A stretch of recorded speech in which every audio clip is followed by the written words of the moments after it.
Yes, we are in class 22. Today we are in 5 marks problem, compulsory in part D for 5 marks. That is the question. Generally, they will give 3 simultaneous equations of 3 unknown variables. But I am writing 2 simultaneous equations of 2 variables. This 5 marks ಚಿಕ್ಕದಾಗುತ್ತೆ. So ನಿಮಗೆ 3x3 ಕೇಳ್ತಾರೆ.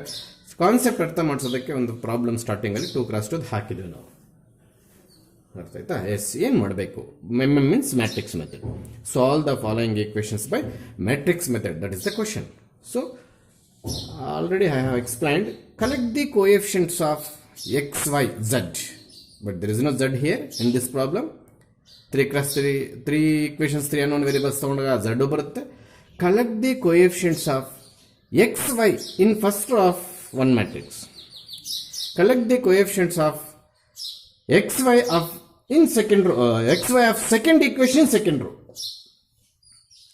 First equation the first row ಇರುತ್ತೆ, second equation second row ಇರುತ್ತೆ. ಅದೆಲ್ಲ ಒಂದು matrix. If they are given 3 simultaneous equations of 3 unknown variables, we get 3x3 matrix. Let it be. Then column matrix is x, y is equals to 1, 7. Every system can be reduced to matrix. Hence the procedure is called matrix method. In every problem, there are 12 to 15 problems. In every problem, the working rule same. Let it be A. This is capital X. This is capital B. What is meant by solve? To find the values of x, y which satisfies the equations. ನಾವು x, y values find out ಮಾಡಿ ಆ place substitute ಮಾಡಿದ್ರೆ RHS ಏನಿದೆ ಅದು ಬಂದರೆ ನಾವು find out ಮಾಡಿರ್ತಕ್ಕಂಥ x, y values correct ಅಂತ. ಅರ್ಥ ಆಗ್ತಿದೆಯಾ? ಆ x, y ಈ 3 ಕ್ಯಾಪಿಟಲ್ ಆಲ್ಫಾಬೆಟ್ಸ್ ಅಲ್ಲಿ ಯಾವುದರಲ್ಲಿದೆ? ಕ್ಯಾಪಿಟಲ್ ಎಕ್ಸ್ ಅಲ್ಲಿದೆ. ಸೊ ಕ್ಯಾಪಿಟಲ್ ಎಕ್ಸ್ ಈ ಕಡೆ ಇಟ್ಕೋಬೇಕು. ಸೊ ಬಿ ಹಾಗೆ ಇರಲಿ. ಎ ಈ ಕಡೆ ಕಳಿಸ್ಬೇಕು ಅಂದರೆ it is a matrix algebra. It's not algebra, matrix algebra. So ಇದನ್ನ ಈ ಕಡೆ ಕ್ರಾಸ್ ಮಲ್ಟಿಪ್ಲೈ ಮಾಡಿದ್ರೆ ಕ್ಯಾಶುಯಲ್ 1/BA ಬರುತ್ತೆ ಅಂತ ನಿಮ್ಮ ತಪ್ಪು. ಈ ಕಡೆ ಬಂದಾಗ ಅದು ಇನ್ವರ್ಸ್ ಆಗುತ್ತೆ. ಅದು ಯಾಕೆ ಆಗುತ್ತೆ ಇನ್ವರ್ಸ್ ಅನ್ನೋದು ಲಾಸ್ಟ್ ಕ್ಲಾಸಲ್ಲಿ ಹೇಳ್ಕೊಟ್ಟಿದ್ದೀನಿ. Pre multiply A inverse on both side. Pre multiply ಯಾಕೆ ಮಾಡ್ಬೇಕು ಸರ್? ಈ to with respect to direction of board with respect to me A is left to X. So ಹಾಗಾದರೆ ಈ ಕಡೆಗೆ ಬಂದರೂ ಕೂಡ A inverse is left to B ಬರುತ್ತೆ. So this is the reduction. ಅಲ್ಲಿಗೆ A inverse into B is the formula to find capital X. So find A inverse. First A inverse find out ಮಾಡ್ಕೊಳ್ಳೋಣ. ಅದಕ್ಕಾಗಿ ಏನು ಕೊಟ್ಟಿದ್ದಾರೆ? A is equals to 2, 5, 3, 2 ಕೊಟ್ಟವ್ರೆ. Determinant ಏನಪ್ಪ ಬರುತ್ತೆ? 2, 5, 3, 2 ಈ ಥರ ಬರ್ಕೋಬೇಕು. ಡಿಟರ್ಮಿನೆಂಟ್ ಸಿಂಬಲ್ ಬರುತ್ತೆ. 4 - 15 that is equal to I think -11. -11 ಬರುತ್ತೆ. There is a short cut for adjoint A. This shortcut is only for 2x2 matrix but not 3x3. What is the shortcut? Interchange the principal diagonal elements including sign. ಏನು sign ಇದ್ರೆ ಆ sign ಸಮೇತ interchange ಮಾಡಬೇಕು. Just write the opposite sign for secondary diagonal elements. In this shortcut, please don't take transpose. According to procedure cofactors find out ಮಾಡಿ ಮತ್ತೆ transpose ತಗೊಳ್ಳೋ ಪ್ರೊಸೀಜರ್ಗೆ ಹೋದಾಗ ಇಲ್ಲಿ ಟ್ರಾನ್ಸ್ಪೋಸ್ ಬರೀತೀವಿ. ಈಗ ನಾನು ಆ ಮೆಥಡ್ ಮಾಡ್ತಿಲ್ಲ. This short cut is not applicable for 3x3. Adjoint of 3x3 ಕಂಡುಹಿಡಿಯಲೇಬೇಕಾಗುತ್ತೆ. So determinant A is adjoint is then find A inverse 1/determinant A into adjoint. That is equal to -1/11 into 2 - 5 - 3 2. A inverse is over. But it is not enough to find A inverse. Question A inverse ಕೇಳಿಲ್ಲ. ನಾವು ಇನ್ನೂ ಒಂದು step ಮುಂದುವರಿಸಬೇಕು. So X solve ಮಾಡ್ತಾ ಇದ್ದೀವಿ. A inverse into B. ಹೌದಾ? A inverse ಏನು? 2 - 5 - 3 2. B ಏನು? 1 7 ಇಲ್ಲೇ ಇದೆ. So what is the symbol? Multiplication. Shall we multiply these 2 matrices? Starting ಅಲ್ಲೇ ವರ್ಕಿಂಗ್ ರೂಲ್ ಕಳಿತಿದ್ದೀರಾ. ಮತ್ತು ಇವಾಗ ಕಳಿಯುವಂಥ ಕಾನ್ಸೆಪ್ಟ್ ಅಲ್ಲ ಇದು. ಇದರಲ್ಲಿ ಏನು ನೋಡಬೇಕು? ಕಾಲಮ್ಸ್. ಇದರಲ್ಲಿ ರೋಸ್. ನೋಡಿಲ್ಲಿ 2 ಕಾಲಮ್ಸ್ ಇದೆ, 2 ರೋಸ್ ಇದೆ. ಖಂಡಿತ ಮಲ್ಟಿಪ್ಲೈ ಆಗುತ್ತೆ. ಅಲ್ಲಿಗೆ X, Y, Z. X, Y, Z ಆಗುತ್ತಿದೆ. Capital X S -1/11 into S. I am in multiplication. Listen carefully. 2 into 1 2. 2 minus 35. 2 minus 35 means -33. ಆಮೇಲೆ second row with first column. Minus 3 plus 14. Minus 3 plus 14 nothing but 11. So this is division. Please don't go to multiplication of 11 with 33. ಆ ಥರ mistakes ಎಲ್ಲ ಮಾಡೋಂಗಿಲ್ಲ. ಈ 1 ಇರೋದ್ರಿಂದ ಈ minus ಕೂಡ ಇದಕ್ಕೆ ಅಪ್ಲಿಕೇಬಲ್ ಆಗುತ್ತೆ. ಈ minus into minus plus 33 by 11 nothing but 3 plus 3. This minus is also applicable for this number. ಇಲ್ಲಿ ಮೈನಸ್ ಕಾಮನ್ ಇದೆ ಅಂದ್ರೆ ಎಲ್ಲದಕ್ಕೆ ಅಪ್ಲೈ ಆಗುತ್ತೆ. ಕೇರ್ಫುಲ್ ಆಗಿದೆ. So 11 into 11 ಅಲ್ಲ. It looks like in the same parallel landmark. So ಆ ಥರ confuse ಮಾಡ್ಕೊಂಡು 11 into 11 ಆ ಥರ ಬರೀಬಾರ್ದು. 121 111 ಆ ಥರ ಬರೆಯಂಗಿಲ್ಲ. ಗೊತ್ತಾಗ್ತಿದೆಯಾ? ಈ 11 ಕೂಡ ಡಿನಾಮಿನೇಟರ್ ಇದ್ದಂಗೆ, ಅಲ್ಲಿ ಇವೆಲ್ಲ ನ್ಯೂಮರೇಟರ್ಸ್ ಅಲ್ಲಿ ಇದ್ದಂಗೆ. ಈ 11 ಎಲ್ಲದಕ್ಕೂ ಡಿವೈಡ್ ಮಾಡಬೇಕೆ ಹೊರತು ಇದರ ಪಕ್ಕದಲ್ಲಿ ಹೆಂಗ್ ಡಿವೈಡ್ ಮಾಡೋದು? ಪಕ್ಕದಲ್ಲ, ಮ್ಯಾಟ್ರಿಕ್ಸ್ ಅಂದಮೇಲೆ ಮ್ಯಾಟ್ರಿಕ್ಸ್ ಕೆಳಗೆ ಬರಬೇಕು 11 ಅಷ್ಟೇ. ಎಲ್ಲ ಎಲಿಮೆಂಟ್ಸ್ ಡಿನಾಮಿನೇಟರ್ಗೆ ಬರಬೇಕು 11 ಅಷ್ಟೇ. ಸೊ ಅಲ್ಲಿಗೆ ಏನಾಯ್ತು? ಮೈನಸ್. ಸೊ ಇಲ್ಲಿಗೆ ಬರೋದು ಬಿಟ್ಟು ಹಾಕಿದ್ರು ನಾವು ಸೇಫ್ ಅಲ್ಲ, ಇಲ್ಲಿಗೆ ಬರೋದು ಬಿಟ್ಟು ಹಾಕಿದ್ರು ಸೇಫ್ ಅಲ್ಲ. ನಾವು ಸ್ಪಷ್ಟವಾಗಿ ಬರೀಬೇಕು ಏನಂತೆ, therefore x is equal to 3, y is equal to -1. ಈ ತರ ಬರೆದ್ರೆ that is the correct answer. ಗೊತ್ತಾಗ್ತಿದ್ಯಾ? ಎಸ್, ಇದು 2x2. ಇದೇ procedure 3x3 adjoint find out ಮಾಡೋ ಟೈಮ್ ತೊಗೊಳತ್ತೆ. ನೋಡ್ಬೇಡಣ 3x3 ಇದು. Yes, there is a problem. Matrix method. Question is to solve means find x, y, z by mm, nothing but matrix method ಅಂತ ಕೇಳ್ತಾರೆ. So space problem ಇರೋದ್ರಿಂದ ಎಲ್ಲ steps ಇಲ್ಲ adjust ಮಾಡಕ್ಕೆ ನೋಡ್ತೇನೆ. Please collect the coefficients of x, y, z in first equation. In first 3 -2 3 2 1 -1 4 -3 2. Collect the data carefully from question paper to answer booklet. One number, one sign ಏನಾದರೂ miss ಆಯಿತು ಅಂತಂದರೆ complete problem ಎಲ್ಲಿ ತಪ್ಪಾಗಿದೆ ಅಂತ ನಮಗೂ ಗೊತ್ತಾಗೋದಿಲ್ಲ. x, y, z. This is column matrix. That is equals to 8 1 4. Complete ಇದನ್ನೆಲ್ಲ ನಿಮ್ಮ ಹತ್ರನೇ ಮಾಡಿಸ್ತೀನಿ. ನಾನು ಅಡ್ಜಾಯಿಂಟ್ ಏನು ಬರುತ್ತೆ, ಡಿಟರ್ಮಿನೆಂಟ್ ಏನು ಬರುತ್ತೆ, ಫೈನಲ್ ಆನ್ಸರ್ ಏನು ಬರುತ್ತೆ ಎಲ್ಲ ಬರುತ್ತೀನಿ. ಪ್ರೊಸೀಜರ್ ತೋರಿಸ್ತೀನಿ. ಕಂಪ್ಲೀಟ್ ವರ್ಕೌಟ್ ಮಾಡಬೇಕಾದ್ರೆ ನೀವು ಈ 2 days 10 to 15 problem. Yes, this is capital A, this is capital X, this is capital B. ಬರೀಲೇಬೇಕಿದು. So x is equal to A inverse into B. Okay, to find A inverse, first ಡಿಟರ್ಮಿನೆಂಟೇ ಕಂಡುಹಿಡಿಯಬೇಕು. ಹೇಗೆ ಅದು? ಇದನ್ನೇ determinant symbol ಬರ್ಕೋಬೇಕು. -3 2 2 1 -1 4 -3 2. You better to do, take a rough paper for every problem, mark what is the value of determinant and just so simply write the adjoint of particular problem and simply just write the final answers. Then you can work out in the workbook. ಏನು ಹೇಳಿದ್ದೆ ನಾನು? ಒಂದು rough paper ತಗೊಳ್ಳಿ, ಪಾಠ ಕೇಳುವಾಗ problem number ಹಾಕ್ಕೊಡಿ. ಇದು ನಾನು workbook ಪ್ರಕಾರ ಪ್ರಾಬ್ಲಮ್ ನಂಬರು 69 ಅಂತ ಅನಿಸುತ್ತೆ, ಹಾಕಿದ್ದೀನಿ 69 ಐ ಥಿಂಕ್. 69 ಪೇಪರ್ ತಗೊಳ್ಳಿ. ಅದರಲ್ಲಿ ಮಾಸ್ಟರ್ ಡಿಟರ್ಮಿನೆಂಟೇ ಎಷ್ಟು ಹೇಳ್ಕೊಟ್ರು, ಆಮೇಲೆ ಅಡ್ಜಾಯಿಂಟೇ ಎಷ್ಟು ಹೇಳ್ಕೊಟ್ರು, ಇನ್ವರ್ಸ್ ಏನು ಹೇಳ್ಕೊಟ್ರು, ಫೈನಲ್ ಆನ್ಸರ್ ಏನು ಹೇಳ್ಕೊಟ್ರು, ಈ 4 ಥಿಂಗ್ಸ್ ಒಂದು ರಫ್ ಪೇಪರಲ್ಲಿ ಮಾರ್ಕ್ ಮಾಡ್ಕೊ. ಪ್ರೊಸೀಜರ್ ಎಲ್ಲ ಇಲ್ಲಿ ಕೇಳಿಸ್ಕೊ. ದಯವಿಟ್ಟು ಕ್ಲಾಸ್ ಆದಮೇಲೆ ಎಲ್ಲ ವರ್ಕ್ ಬುಕ್ ತೊಗೊಂಡು ಪ್ರಾಬ್ಲಮ್ಸ್ ನೀನೇ ಮಾಡು. ಇಟ್ ಈಸ್ 100% ಹಾರ್ಡ್ ವರ್ಕ್ಫುಲ್ ಆಗ್ತದೆ, ನಿಮ್ಗೆ ಯೂಸ್ಫುಲ್ ಆಗ್ತದೆ. ಅರ್ಥ ಆಯ್ತಾ? ಡಿಟರ್ಮಿನೆಂಟಿಗೆ ಇದನ್ನು ಎಕ್ಸ್ಪ್ಲೈನ್ ಮಾಡ್ಕೋಬೇಕಾಗುತ್ತೆ. ನಾನು ಇಲ್ಲೆಲ್ಲ ಸಾಲ್ವ್ ಮಾಡಿರ್ತಕ್ಕಂಥ ಪ್ರಾಬ್ಲಮ್ಸ್ ಆಗಿದ್ದರಿಂದ ನಾನು ಡಿಟರ್ಮಿನೆಂಟೇ 17 ಇಲ್ಲಿ ಆಲ್ರೆಡಿ ಸಾಲ್ವ್ ಮಾಡಿರೋ ಪ್ರಾಬ್ಲಮ್ಸ್ ನನ್ನ ಪಕ್ಕದಲ್ಲಿ ಇಟ್ಕೊಂಡಿದ್ದೀನಿ. ಸೊ ಅದನ್ನು ನೋಡಿ ನಾನೆಲ್ಲ ಅಡ್ಜಾಯಿಂಟ್ ಡಿಟರ್ಮಿನೆಂಟೆ ಎಲ್ಲ ಕರೆಕ್ಟಾಗಿ ತೋರಿಸ್ತಾ ಹೋಗ್ತೀನಿ. ನೀವು ಅದ್ರ ಪ್ರಕಾರ ಮಾಡ್ಕೊಂಡು ಹೋಗಬೇಕಾಗುತ್ತೆ. ಗೊತ್ತಾಗ್ತಿದೆಯಾ? ಎಸ್, ಇಲ್ಲಿ ನೋಡಿ ಡಿಟರ್ಮಿನೆಂಟ್ ಆಯ್ತು. Next A inverse find out ಮಾಡೋದಕ್ಕೆ ನೆಕ್ಸ್ಟ್ ಏನು ಬೇಕು? ಅಡ್ಜಾಯಿಂಟೇ ಬೇಕು. ಅಡ್ಜಾಯಿಂಟ್ ಅಂತಂದ್ರೆ ಏನು? It is a matrix. Please listen carefully. If you write instead of matrix symbol, if you are writing determinant symbol, you lose the mark, because adjoint is the concept belongs to matrix, determinant is the concept belongs to determinant. ನೋಡಿ ಎಷ್ಟು ಚೆನ್ನಾಗಿದೆ. Determinant ಕನ್ನಡವಾಗಿ ಈ symbol use ಮಾಡಬೇಕು, adjoint ಕನ್ನಡವಾಗಿ ಈ symbol use ಮಾಡಬೇಕು. So transpose ಮರಿಬೇಡ. Please make A 9 determinants inside the matrix. How many determinants? 9 determinants. ಆ procedure ನಿಮಗೆಲ್ಲ ಗೊತ್ತಿದೆ, ಹೌದಾ? ಆಮೇಲೆ ಅದು ಕಂಡುಹಿಡ್ಕೊಂಡು ಸಿಂಪ್ಲಿಫಿಕೇಶನ್ ಮಾಡಿ ಟ್ರಾನ್ಸ್ಪೋಸ್ ಹಂಗೆ ಇರಲಿ. ಕೊನೆಯದಾಗಿ ನೀವೆಲ್ಲ ಟ್ರಾನ್ಸ್ಪೋಸ್ ತಗೊಂಡಿದ್ದಾದ್ಮೇಲೆ ಈ ಪ್ರಾಬ್ಲಮ್ಗೆ ಇಲ್ಲಿ ನಾನು ಆಕ್ಚುಲ್ ಆನ್ಸರ್ ಇರ್ತಕ್ಕಂಥ ಪ್ರಕಾರ ಇನ್ನೊಂದ್ಸಲ ಹೇಳ್ತಾ ಇದ್ದೀನಿ. Adjoint take A transpose, write a as possible as big matrix because we have to refill 9 determinants inside the matrix.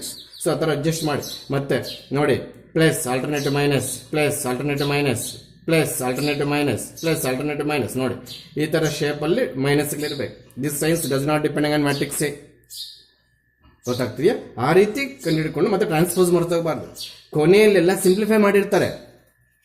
Simplify ಮಾಡಿದ ಮೇಲೆ ಇದೇ ಬಿಡು ಅಡ್ಜಾಯಿಂಟ್ ಅಂತ ಅಲ್ಲೂ ಮರ್ತೋಗ್ತಾರೆ, ಅಲ್ಲೂ ಟ್ರಾನ್ಸ್ಪೋಸ್ ತಗೋಬೇಕು. ಅಲ್ಲಿಗೆ ಟ್ರಾನ್ಸ್ಪೋಸ್ ಎಲ್ಲಾದರೂ ಮರ್ತರೆ complete adjoint wrong, you are getting 0 marks. ಡಿಟರ್ಮಿನೆಂಟಿಗೆ 1 ಮಾರ್ಕ್ಸ್ ಸಿಗ್ಬೋದು ಅಷ್ಟೇ, ಎಲ್ಲ ತಪ್ಪಾಗ್ಬಿಡುತ್ತೆ. ನಾನು ದಯವಿಟ್ಟು ಅಡ್ಜಾಯಿಂಟ್ ಪ್ರೊಸೀಜರ್ ಹೇಳ್ಕೊಡ್ತೀನಿ, ಏನು ಮರ್ತೋಗಬಾರ್ದು. ಟ್ರಾನ್ಸ್ಪೋಸ್ ಇಲ್ಲಿ ಬರೀತೀರಾ ಮತ್ತೆ ಇಲ್ಲೂ ಬರೀತೀರಾ. ಇನ್ನೇನೆಲ್ಲ ಸಿಂಪ್ಲಿಫಿಕೇಶನ್ ಆಗೋಗಿದೆ, ನೆಕ್ಸ್ಟ್ ಟ್ರಾನ್ಸ್ಪೋಸ್ ತಗೊಂಡು ಈ ಸಿಂಬಲ್ ತೆಗೆದಾಗಬೇಕು. ಅಂದ್ರೆ ರೋಸ್ ಇರೋದು ಕಾಲಮ್ಸ್, ನೀವು ಅಲ್ಲಿ ಎಡಬಟ್ ಮಾಡ್ಕೊಂಡು ಈ ಟ್ರಾನ್ಸ್ಪೋಸ್ ನೋಡಿದಿರಾ ಸಿಂಪ್ಲಿಫೈಡ್ ಸ್ಟೆಪ್ ಅನ್ನು ಅಡ್ಜಾಯಿಂಟ್ ಅನ್ಕೊಂಡ್ಬಿಡ್ತಾರೆ, ಹೊರಟಾಯ್ತು, ಅದು ನಿಮ್ಮ ಕರ್ಮ. ಗೊತ್ತಾಗ್ತಿದ್ಯಾ? Yes, this is adjoint. ಇಲ್ಲಿ ಬರ್ತಿದೆ ನೋಡಿ, ಇನ್ನೊಂದ್ಸಲಿ ನೋಡ್ಕೊಳ್ಳಿ. -1 5 -1 8 -1 9 -10 -1 7 ಇದು ಅಡ್ಜಾಯಿಂಟ್. ಏನೆಲ್ಲ ಮಾಡಿದಾಗ ಬಂತು? ಫಸ್ಟ್ ಬಿಗ್ ಮ್ಯಾಟ್ರಿಕ್ಸ್ ತಗೊಂಡೆ, ಹೋಲ್ ಟ್ರಾನ್ಸ್ಪೋಸ್ ತಗೊಂಡೆ, 9 ಡಿಟರ್ಮಿನೆಂಟ್ಸ್ ಫಿಲ್ ಮಾಡಿದೆ, ಸಿಂಪ್ಲಿಫೈ ಮಾಡಿದೆ ಕರೆಕ್ಟಾಗಿ. ಮತ್ತೆ ಇಲ್ಲಿ ಟ್ರಾನ್ಸ್ಪೋಸ್ ಇತ್ತು, ಅದು ರೋಸು ಕಾಲಮ್ಸ್ ಹಿಂಗೆ ಬರ್ಕೊಂಬಿಟ್ಟು ಟ್ರಾನ್ಸ್ಪೋಸ್ ತೆಗೆದಾಗ ಅಷ್ಟೆಲ್ಲ ಮಾಡಿದ್ಮೇಲೆ ಬಂದಿರ್ತಕ್ಕಂಥ ಸ್ಟೆಪ್. ನೀವು ಏನು ಮಾಡ್ಕೋಬೇಕು ಸರ್? ಇಲ್ಲಿ ಈಗ ರಫ್ ಪೇಪರ್ ತೊಗೊಳಕ್ಕೆ ಕೇಳಿದ್ರಲ್ಲ, ನೀವು ರಫ್ ಪೇಪರ್ ತೊಗೊಂಡು ಡಿಟರ್ಮಿನೆಂಟ್ ಫಾರ್ ಪ್ರಾಬ್ಲಮ್ ನಂಬರ್ 17 ಅಂತ ಬರ್ಕೋಬೇಕು, ಅಡ್ಜಾಯಿಂಟ್ ಫಾರ್ ಪ್ರಾಬ್ಲಮ್ ನಂಬರ್ 69 ಇದು ಬರ್ಕೋಬೇಕು. ಆಮೇಲೆ A inverse is equal to 1/ಡಿಟರ್ಮಿನೆಂಟ್ into adjoint, nothing but 1/17 into ಇದು ಇಲ್ಲಿ ಕಾಪಿ ಮಾಡಬೇಕು. ಸೊ ಇದೇನು ರಫ್ ಪೇಪರಲ್ಲಿ ಮಾಡಕ್ಕೆ ಹೋಗ್ಬೇಡಿ. ಇದು ಫಾರ್ಮುಲಾ ಬರೋದು ಮತ್ತೆ ಎಕ್ಸ್ಗೆ ಬರಬೇಕು. Okay, X is equal to ಏನು ಬರುತ್ತೆ? ಎ ಇನ್ವರ್ಸ್ ಇಂಟು ಬಿ ಇಲ್ಲಿದೆ, ಎ ಇನ್ವರ್ಸ್ ಇಲ್ಲಿದೆ 1/17 into -1 5 -1 8 -1 9 -10 -1 7 into what is B 814. Multiply ಮಾಡ್ತೀವಿ. ಮಲ್ಟಿಪ್ಲೈ ಮಾಡಿದ್ಮೇಲೆ ಕ್ಯಾಪಿಟಲ್ ಎಕ್ಸ್ ಹಂಗೆ ಬಿಡಬಾರ್ದು. ಇಲ್ಲಿ 3 ನಂಬರ್ಸ್ ಬರುತ್ತೆ ಕಾಲಮ್ ಮ್ಯಾಟ್ರಿಕ್ಸ್. ಆ 3 ನಂಬರ್ಸ್ ಒಂದು ಎಕ್ಸ್, ಒಂದು ವೈ, ಒಂದು ಝೆಡ್. ಈ ಪ್ರಾಬ್ಲಮ್ಗೆ ಆನ್ಸರ್ಸ್ ಕೂಡ ನಾನೇ ಕೊಡ್ತೀನಿ, ಏನೇನು ಬರಬೇಕು ಅಂತ. ಇಲ್ಲಿ ಎಲ್ಲ ತಪ್ಪು ಮಾಡ್ದಂಗೆ ಇದ್ದಾರೆ ಇವರು. ಮತ್ತು ನಾನು ಹೋಮ್ವರ್ಕ್ ಕೊಟ್ಟಿದ್ದೀನಿ ಪ್ರಾಬ್ಲಮ್ಮು, ನಾನು ಸಾಲ್ವ್ ಮಾಡಲ್ಲ, ಆನ್ಸರ್ ಇಡ್ತೇನೆ. ಸಾರಿ, ಇಲ್ಲಿ ಅಡ್ಜಾಯಿಂಟ್ ತಪ್ಪಾಗಿದೆ, ಪ್ಲೀಸ್ ಇನ್ನೊಂದ್ಸಲಿ ಕರೆಕ್ಟ್ ಮಾಡ್ಕೊಳ್ಳಿ ಪ್ಲೀಸ್. ಈ ಫಸ್ಟ್ ರೋಲ್ ಎಲ್ಲ -1 -5 -1 ಅಡ್ಜಾಯಿಂಟ್ ಮಿಸ್ಟೇಕ್ ಆಗಿದೆ.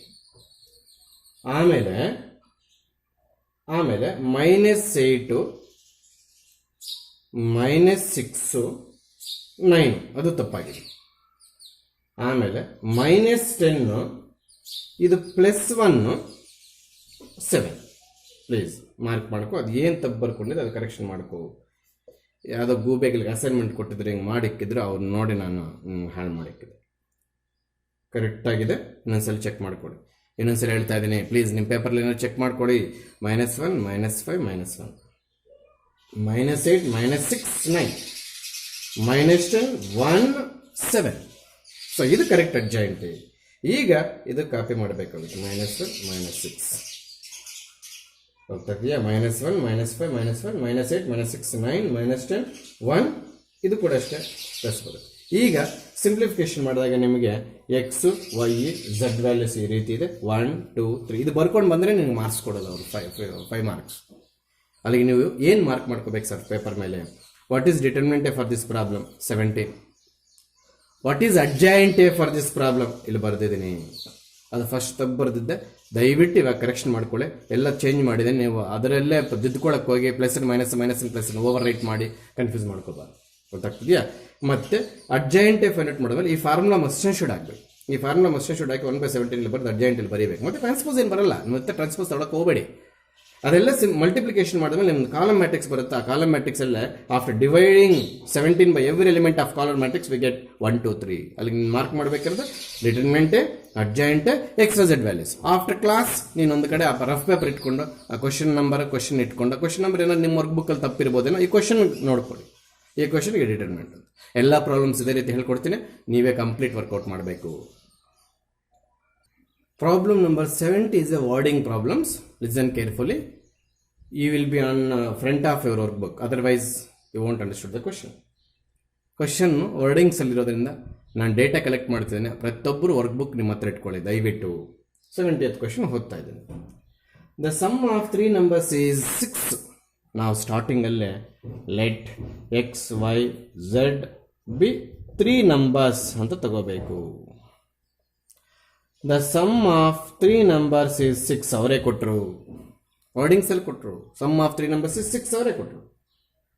If you multiply third number by 3, third number ಅಂದರೆ ಝಡ್, ಥರ್ಡ್ ನಂಬರ್ಗೆ ಅದು ಒಂದು ಈಕ್ವೇಷನ್ ಮುಗಿಯಿತು. ಈಗ ಓದ್ತಿರ್ತಕ್ಕಂಥ ಸೆಂಟೆನ್ಸು ನೆಕ್ಸ್ಟ್ ಈಕ್ವೇಷನ್ ಕಲೆಕ್ಟ್ ಮಾಡೋಕ್ಕೆ. If you multiply third number by 3, third number ಅಂದರೆ ಯಾವುದು? ಥರ್ಡ್ ನಂಬರ್ ಝಡ್, ಝಡ್ಗೆ ಏನು ಮಲ್ಟಿಪ್ಲೈ ಮಾಡಿದ್ರು? 3. And added second number to it, second ನಂಬರ್ಗೆ ಆ್ಯಡ್ ಮಾಡಬೇಕಂತೆ. ಸೆಕೆಂಡ್ ನಂಬರ್ ಯಾವುದು? Y.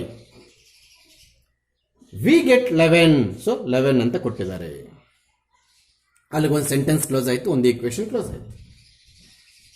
By adding first and third numbers, ಅಲ್ಲಿ full stop ಇರಬೇಕಿತ್ತು ನೋಟ್ಬುಕ್ಕಲ್ಲಿ.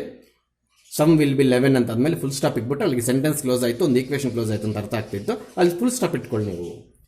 By adding first and third number, by adding first and third number we get double of second number. By adding first and third, first and third ಹೌದು. Adding first and third number we get double of the second number. We get ಅಂದರೆ is equal to, we get ಅಂದರೆ ನಮ್ಗೆ ಬರೋ answer ಅಂದರೆ is equal to ಆದಮೇಲೆ. ಅಲ್ಲಿಗೆ ಈ equation proper ಆಗಿ ಕೊಟ್ಟ, ಈ ಈಕ್ವೇಷನ್ ಪ್ರಾಪರ್ ಆಗಿ ಕೊಟ್ಟ, ಈ ಈಕ್ವೇಷನ್ ಸ್ವಲ್ಪ ಇಂಟರ್ಚೇಂಜ್ ಮಾಡ್ಕೋಬೇಕಾಗುತ್ತೆ. ಎಸ್, ಇನ್ನೊಂದ್ಸಲಿ ಬರೀತಾ ಇದೀನಿ ಸಿಸ್ಟಮ್ನೆಲ್ಲ ಸೇರಿ. X plus Y plus Z is equal to 6. Next there is an x term here, so 0x plus y plus 3z is equal to 11. X is there in this equation, y term is not there on LHS but it is there on RHS. LHS ಅಲ್ಲಿ y term ಇಲ್ಲ, so ಈ ಕಡೆ ತಗೊಂಡು ಬಂದಾಗ ಅದೇನಾಗುತ್ತೆ? -2y plus z is equal to, ಇಲ್ಲಿ ಏನು up ಇರುತ್ತೆ? ಈ ಕಡೆ ತಂದಮೇಲೆ 0 ಇರುತ್ತೆ. ಸೊ ಈಕ್ವೇಷನ್ಸ್ ರೆಡಿ ಆಯಿತು. ಸಮ್ ಆಫ್ 3 numbers is 6 ಅವನೇ ಕೊಟ್ಟ. If you multiply 3 by third number ಅಂದರೆ ಝಡ್ಗೆ 3 ಮಲ್ಟಿಪ್ಲೈ ಮಾಡಬೇಕು. And is added to second number is equal 11, ಅದು ಅವನೇ ಕೊಟ್ಟ. Sum of first and third number is equal to twice the second number ಅಂದರೆ ಈ ರೀತಿ ಈಕ್ವೇಷನ್ ಬರ್ಕೋಬೇಕು. ಅದನ್ನು ಮತ್ತೆ ಅರೇಂಜ್ ಮಾಡ್ಕೊಂಡಿರ್ತಾರೆ ಬರುತ್ತೆ. ಸೊ ಇದನ್ನು ನಾವು ಏನು A X is equal to ಬಿಗೆ ರೆಡ್ಯೂಸ್ ಮಾಡಲೇಬೇಕು, ಅದಕ್ಕೆ ಮಾರ್ಕ್ಸ್ ಇದೆ. A X is equal to B ಅಂದರೆ ಬಿ ಅಂದರೆ ಇಲ್ಲಿ ಬರ್ತದೆ ಏನು ಅದು ಅಂತ ಹೇಳ್ತೀನಿ. Yes coefficients 1 1 1 is it? Next 0 1 3, that is important. ಇಲ್ಲಿ ಎಕ್ಸ್ ಇಲ್ಲ, ಅದಕ್ಕೆ 0 ಬರ್ಕೋಬೇಕು, 6 ಅನ್ಕೋಬಾರ್ದು ಇದನ್ನ. ಆಮೇಲೆ next 1 -2 1, this is x y z, this is 6 11 0 ಬರ್ಕೋಬೇಕು. ಇದು ತಗೋಬಾರ್ದು ಇವಾಗ. RHS 2y ಅಲ್ಲ, RHS 0. ರೆಡ್ಯೂಸ್ ಮಾಡಿರ್ತಕ್ಕಂಥ ಈಕ್ವೇಷನ್ ತಗೋಬೇಕು. ಇನ್ನು ಇದರಿಂದ ಕೆಲಸ ಇಲ್ಲ ನಮಗೆ, ಗೊತ್ತಾಗ್ತಿದೆಯಾ? ಅಲ್ಲಿಗೆ ನಿಮಗೆ X is equal to B, equation must should marks ಇದೆ. X is equal to A inverse B, ನೀವು ಬೇಕಾದ್ರೆ ಮಾರ್ಕ್ ಮಾಡ್ಕೊಳ್ಳಿ. ಇಲ್ಲಿವರೆಗೂ 1 ಮಾರ್ಕು, ಇದು ಫೈಂಡ್ ಔಟ್ ಮಾಡಿದ್ರೆ 1 ಮಾರ್ಕು. ಆಮೇಲೆ ಡಿಟರ್ಮಿನೆಂಟ್ ನಿಮಗೆಲ್ಲ ಗೊತ್ತಿರೋದೆ. ಈ ಮ್ಯಾಟ್ರಿಕ್ಸ್ ಇಂದ ಎಕ್ಸ್ಪ್ಯಾಂಡ್ ಮಾಡಿ ಯಾರು ಆನ್ಸರ್ ಬರೆಯಬಾರ್ದು, ಗೊತ್ತಾಗ್ತಿದೆ? ಇದನ್ನೇ ಡಿಟರ್ಮಿನೆಂಟ್ ಸಿಂಬಲ್ ಆಗಿ ಬರೋದು ಆನ್ಸರ್ ಬರ್ಕೋಬೇಕಾಗುತ್ತೆ. ಸೊ ಈ ಪ್ರಾಬ್ಲಮ್ ಅಷ್ಟು ಸಾಲ್ವ್ ಮಾಡಿಕ್ಕಿದ್ದಾರೆ. ಇದನ್ನು ಏನಾದ್ರು ತಪ್ಪು ಮಾಡಿಕ್ಕಿದ್ದಾರೆ ಏನೋ ಗೊತ್ತಾಗ್ತಿಲ್ಲ. I think this is 9. ಇನ್ನೊಂದು ಹೇಳೋದು ಮರ್ತೆ, ನೀವು ಡಿಟರ್ಮಿನೆಂಟ್ ಫೈಂಡ್ ಔಟ್ ಮಾಡಬೇಕಾದ್ರೆ ಪ್ರತಿಯೊಂದು ಪ್ರಾಬ್ಲಮ್ ಅಲ್ಲಿ ನಾಟ್ ಈಕ್ವಲ್ ಟು 0 ಬರೀರಿ. ಯಾಕೆಂದ್ರೆ if this is equal to 0 system has no solution. ನಾನು ಆ ಟಾಪಿಕ್ ಬಿಟ್ಟಿದ್ದೀನಿ, ಒಂದು 5 minutes ಟಾಪಿಕ್ ಬಿಟ್ಟಿದ್ರೆ ಏನು ಇನ್ಕನ್ಸಿಸ್ಟೆನ್ಸಿ ಕನ್ಸಿಸ್ಟೆನ್ಸಿ ಅಂದ್ರೆ ಅರ್ಥ ಏನು ಅಂತ. ಆಗಲೇ ಪ್ರಾಬ್ಲಮ್ಗೆ ಎಕ್ಸ್ ವೈ ಝೆಡ್ ವ್ಯಾಲ್ಯೂ ಸಿಗ್ತಾ ಇಲ್ವಾ? ಸಿಕ್ತು ಅಂದ್ರೆ ಸೊಲ್ಯೂಷನ್ ಏನಾಯ್ತು? ಸೊಲ್ಯೂಷನ್ ಸಿಕ್ತು. So system is consistency. ಯಾವುದಾದ್ರೂ ಪ್ರಾಬ್ಲಮ್ಗೆ X Y Z find out ಮಾಡೋಕ್ಕಾಗ್ದಿರೋನೋ, ಎ ಇನ್ವರ್ಸ್ ಬರ್ದಿರೋನೋ, ಅಡ್ಜಾಯಿಂಟ್ ಬರ್ದಿರೋನೋ, ಸ್ಟ್ರಕ್ ಆಗ್ಬಿಟ್ರೆ, ನಾವು ಕರೆಕ್ಟಾಗಿ ಮಾಡಿ ಸ್ಟ್ರಕ್ ಆಗ್ಬಿಟ್ರೆ ಅದಕ್ಕೆ ಸೊಲ್ಯೂಷನ್ ಇರೋದಿಲ್ಲ. ಆ ಸಿಸ್ಟಮ್ ಇನ್ಕನ್ಸಿಸ್ಟೆನ್ಸಿ ಅಂತ ಕರಿತೀವಿ. ಸೊ ಅಲ್ಲಿಗೆ ಎವ್ರಿ ಪ್ರಾಬ್ಲಮ್, ನಾನು ಪ್ರೀವಿಯಸ್ 2 ಪ್ರಾಬ್ಲಮ್ಸ್ ಹೇಳೋದು ಮತ್ತೆ, after finding determinant we are getting some number. ಆಗಲೇ 17 ಬಂತು, ಬಿಫೋರ್ ಪ್ರಾಬ್ಲಮ್ 11 ಬಂತು, ಈ ಪ್ರಾಬ್ಲಮ್ 9 ಬಂತು. Everywhere please you should write not equal to 0. ನಮಗೆ ಬಂದಿರತಕ್ಕಂಥ ನಂಬರ್ 0 ಆಗಿಲ್ಲ ಅಂದರೆ ಸೊಲ್ಯೂಷನ್ ಎಕ್ಸಿಸ್ಟ್ ಆಗುತ್ತೆ ಅಂತ. ಓಕೆ, ಅದು 9 ಬರುತ್ತೆ. ಆಮೇಲೆ ಅಡ್ಜಾಯಿಂಟ್ ಎ ನೀವು ಎಲ್ಲ ಈ ಬಿಗ್ ಮ್ಯಾಟ್ರಿಕ್ಸ್ ಬರ್ಕೋಬೇಕು, 9 ಡಿಟರ್ಮಿನೆಂಟ್ಸ್ ಹಾಕ್ಕೋಬೇಕು. ಈ ಖಾಲಿ ಸ್ಪೇಸಿನ ಡಿಟರ್ಮಿನೆಂಟ್ ಅನ್ಕೋಬಾರ್ದು, ಅದು ಹೇಳ್ಕೊಂಡು ಬರ್ತಾನೆ ಫಸ್ಟ್ ಇಂದ ನಾನು. ಅಷ್ಟೆಲ್ಲ ಮಾಡಿದ್ಮೇಲೆ ನಿಮಗೆ ಅಡ್ಜಾಯಿಂಟ್ ಏನು ಬರುತ್ತೆ ಅನ್ನೋದು ಇಲ್ಲಿ ಹೇಳಿರ್ತೀನಿ. ಅದನ್ನು ನೀವು ಇವಾಗ ರಫ್ ಪೇಪರಲ್ಲಿ ಮಾರ್ಕ್ ಮಾಡ್ಕೊಂಡು ನೀವು ಮಾಡ್ಕೋಬೇಕಾಗುತ್ತೆ. ಅಡ್ಜಾಯಿಂಟ್ ಕನ್ನಡದ ಹೆಂಗೆ ಅಂತ ನಾನು ಹೇಳ್ಕೊಟ್ಟಿದ್ದೀನಿ ಇಲ್ಲಿ ಬೋರ್ಡ್ ಮೇಲೆ. ಸ್ಪೇಸ್ ಪ್ರಾಬ್ಲಮ್ ಇರೋದ್ರಿಂದ ಎಸ್ ಎಲ್ಲಿ ನೋಡಿ ಇದರ ಪ್ರಕಾರ ಅಡ್ಜಾಯಿಂಟ್ ಏನು ಬರುತ್ತೆ ಅಂತ ಹೇಳ್ತಾ ಇದ್ದೀನಿ. ಇದು ತಪ್ಪು ಮಾಡ್ದಂಗಿದಾರೇನೆ.